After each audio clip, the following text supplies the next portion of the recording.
Imagine you are standing in a field. It's dawn. The grass is wet, your hands are cold, but not from the temperature, from something else. Something that started in your chest hours ago and has been spreading outward ever since. Across the field, maybe 400 meters away, is an army. Tens of thousands of men. You can hear them. You can smell the smoke from their camp. And in a few minutes, someone is going to give a signal, and you are going to walk, not run, walk directly toward them. You are not a special person. You are not fearless. You feel exactly what any human being would feel in this moment, a very clear and very rational desire to be somewhere else. But you don't leave, and neither does the man next to you, or the 10,000 men behind you. The question I've been obsessing over is not how ancient armies fought. It's how they got themselves to show up. What did they do with the fear? What was happening, psychologically, chemically, ritually, in those hours before the killing started? Because the answer involves music, religion, and psychedelic drugs used systematically by some of the most disciplined military forces in human history. And once you see it, you'll never think about fear or courage the same way again. My name is Nick, and I spend way too much time thinking about human behavior, history, technology, and strange ideas. If you're someone who's curious about how the world works, what shaped humanity, or what could happen in the future, make sure to hit that subscribe button and give this video a thumbs up if it helps you out. Let's get into it. Here's what most people don't realize about ancient warfare. We have this image, built by films and epic poetry, of warriors who were fundamentally different from us, harder, less afraid. Men who ran toward death because they genuinely didn't fear it the way we do. That image is almost entirely wrong. The historical and archaeological record tells a different story. Accounts from Roman legionaries, Greek hoplites, Mesopotamian soldiers all describe the same recognizable constellation of symptoms in the hours before battle: sleeplessness, loss of appetite, shaking hands, urgent and repeated visits to the latrine. Accounts from the Persian Wars describe soldiers at Thermopylae, the most famous last stand in human history, men who knew they were almost certainly going to die, physically unable to eat the morning before the battle. Not because they'd chosen to fast, because their bodies wouldn't cooperate. Roman writers described entire legions falling silent for hours before major engagements, tens of thousands of men. Silence. Not the silence of calm, the silence of men who had gone somewhere inside themselves that nobody else could follow. These were the most battle-hardened soldiers in the ancient world. And they were terrified. These were not fearless men. They were men who were terrified and had been taught, specifically, systematically over generations, how to keep moving anyway. And here's where it gets really interesting. The methods were not random. Across cultures separated by thousands of miles and thousands of years, ancient armies independently converged on the same basic toolkit for managing fear before battle, which tells us something important, not just about ancient warfare, but about the deep architecture of human psychology under extreme pressure. The first tool was rhythm. Almost every ancient military tradition used music and coordinated movement before battle. Greek hoplites advanced to the sound of the aulos, a double flute that set the pace of the formation. Roman legions marched in step to drums. Zulu warriors performed synchronized war dances for hours before an engagement. Viking shield walls were beaten rhythmically with weapons before the charge. Now you might be thinking, that's just motivating. Like a pump-up playlist before a workout. But the psychology is more specific than that. Neuroscience research on synchronized movement shows that when humans move in coordination with each other, the brain reduces the perceived boundaries between self and group. The individual I softens. Something closer to a collective identity takes over. Your fear, which is personal, which is about your survival, becomes harder to locate when your sense of self has partially dissolved into the formation around you. Ancient military commanders didn't know the neuroscience, but they knew the result. March together, move together. The fear that was paralyzing you as an individual becomes manageable as part of a body that doesn't stop moving.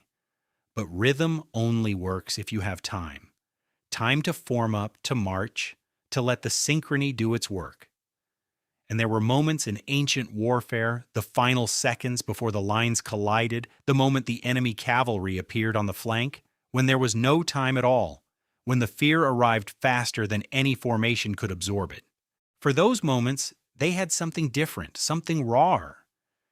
And the fact that it appears in every military culture in human history independently suggests it was solving a problem that rhythm alone couldn't reach. They screamed.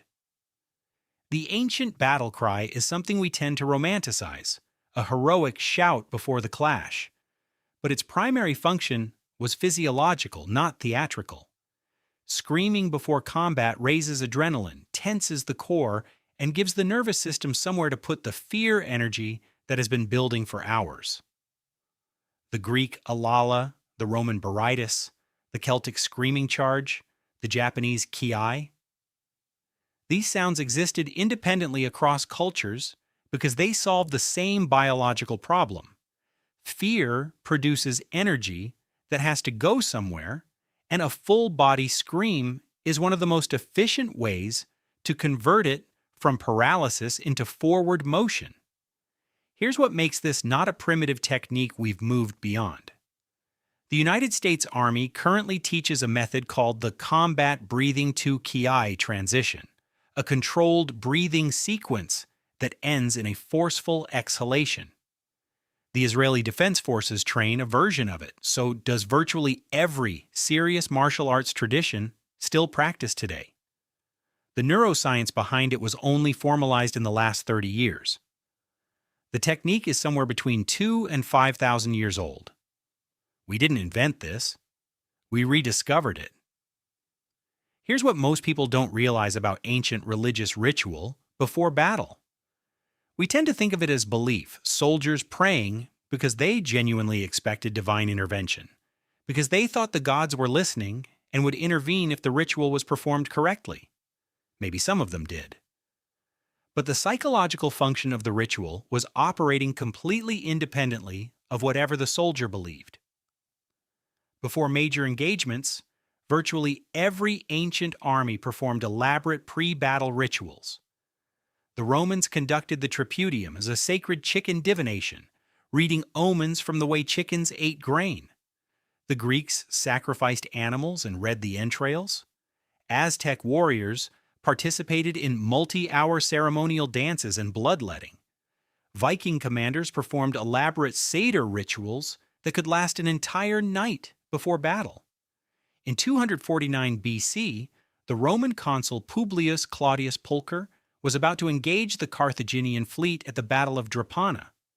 His priests performed the tripudium, released the sacred chickens to see if they would eat, which was the omen for victory. The chickens refused to eat. Pulcher's response was to throw them overboard, reportedly saying, "If they won't eat, let them drink." He then attacked anyway, and lost 93 of his 123 ships. The Romans later charged him with impiety. But here's what that story actually shows. The ritual wasn't primarily about the commander's theology. It was about the soldiers watching. The ritual was a technology for managing the emotional state of tens of thousands of men simultaneously. When it was skipped, when the psychological infrastructure was removed, the consequences were catastrophic regardless of the tactical situation. These rituals did several things simultaneously. They occupied the mind, giving terrified men something specific and procedural to focus on rather than their own fear. They imposed narrative structure on chaos, telling the soldier that what was about to happen was not random carnage, but part of a meaningful cosmic order.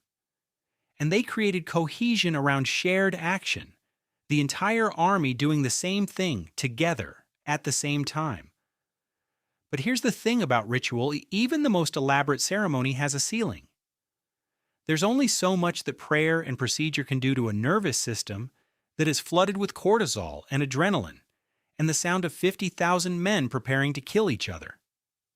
The most effective ancient armies knew this, and some of them had a fourth tool that went places rhythm and ritual couldn't reach. They went directly after the chemistry of fear itself. This is the part of ancient military history that gets written out of the official narrative.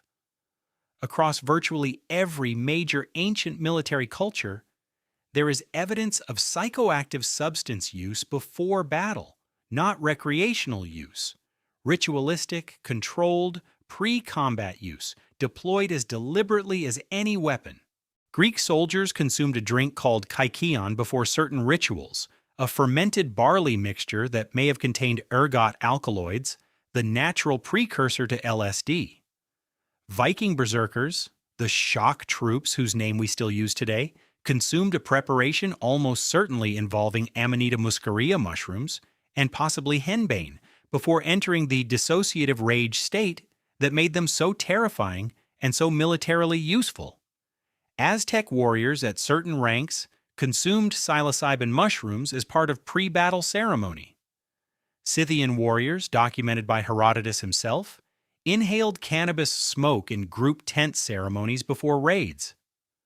The Berserker Corps, the Viking shock troops who used psychoactive preparation before battle, were not a handful of outliers. They were a professional military unit integrated into Norse armies for over 300 years. Their existence is documented in the sagas, in the accounts of their enemies, and in the archaeological record. 3 centuries of institutional, systematic, pre-combat psychoactive use by one of the most militarily effective cultures of the medieval period. This was not a fringe practice. This was doctrine. Look, I want to be precise here. These were not people getting high for fun. They were people using the most powerful cognitive tools available to them to solve a genuine and lethal problem.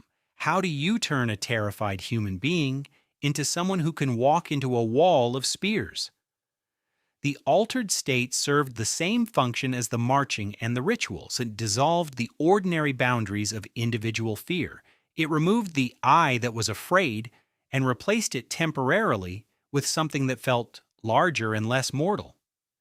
Here's the uncomfortable thing about this. It worked. These methods were refined over thousands of years of brutal trial and error. The armies that had better fear management survived longer and won more often. What we're looking at across all of these tools is not superstition or barbarism. It's applied psychology, developed under the most extreme selection pressure imaginable. Here's the thing that reframes everything we've just covered. Ancient soldiers were not trying to become brave. They were not trying to eliminate fear or transcend it or overpower it with willpower. Every single tool in this toolkit, the rhythm, the screaming, the ritual, the chemistry, was designed to do something much more specific. It was designed to temporarily dismantle the self that was afraid. Modern combat psychology has a name for what ancient armies were inducing: ego dissolution under stress. The loss of the sharp boundary between me and us. Research on elite special forces units consistently shows that the highest performers are not the ones who feel the least fear. They feel the same fear as everyone else. They are the ones whose sense of individual self becomes temporarily subordinate to the mission, the unit, the moment. The ancient toolkit was engineering that state deliberately, using every tool available. The neuroscience didn't exist yet. The outcome did. And none of this stayed in the ancient world. The surgeon who has a pre-procedure ritual, the exact sequence of scrubbing in, of checking, of the same playlist in the same order, is doing the ritual. The athlete who uses rhythmic warm-up movements until they stop feeling like an individual and start feeling like an extension of the game is doing the rhythm.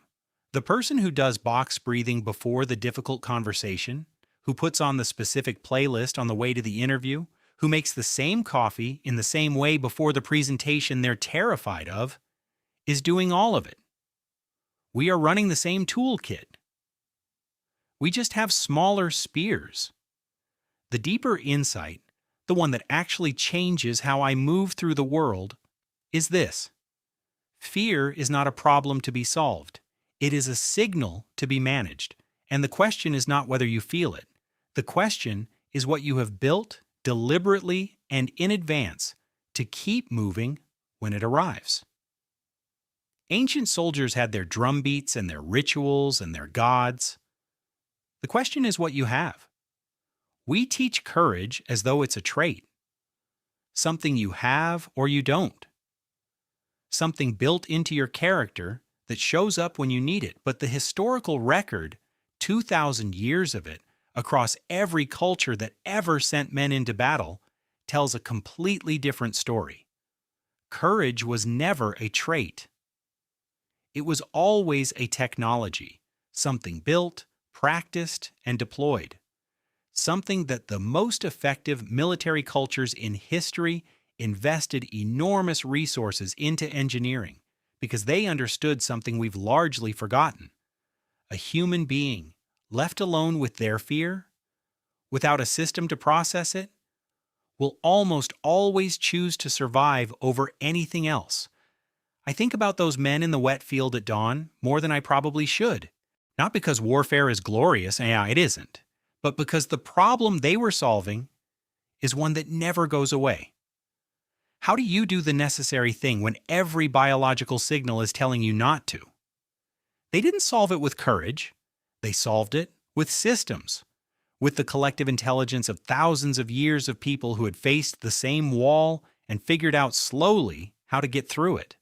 That's not a military insight, that's a human one. And it's been waiting in the historical record for anyone willing to read it not as ancient history, but as a very old instruction manual that still works. If this changed how you think about something, let me know in the comments. I read all of them.